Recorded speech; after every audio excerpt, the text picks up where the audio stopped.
dos campos de creación rescamplen nel llegau de Igor Medio. En cuanto al cómic, pues tenía un talento natural tremendo y bueno, pudo demostrarlo en los tires de la familia Castañón y también con los personajes del Little Memo, ¿no? Yo siempre tenía muchos proyectos que iban a entamar y bueno, los últimos páginas inconclusos que tenemos por ahí en la exposición son muy prestos a ver, por eso, porque vemos la maestría que ya tenía Igor en los últimos tiempos.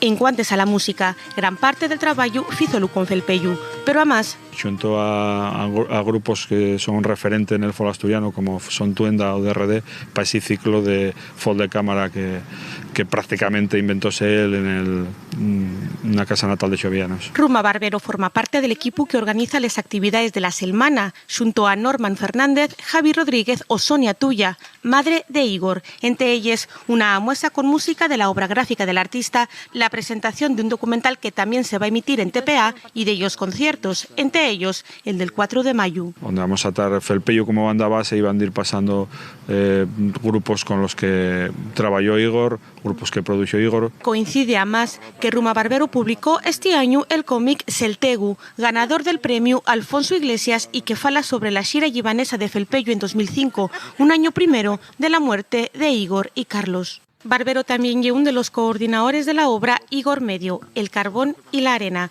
con textos que analicen el llegado del artista en esos dos disciplines, darreu que, como dice el prólogo, carbón de lápiz, cantares de arena, música y cómic, con la lengua asturiana como vehículo y mensaje al empar.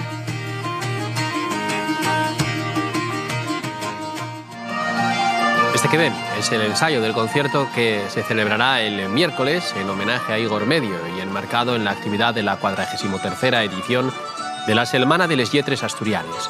Las actividades se centrarán en el músico y dibujante gijonés, uno de los fundadores de Felpeyu.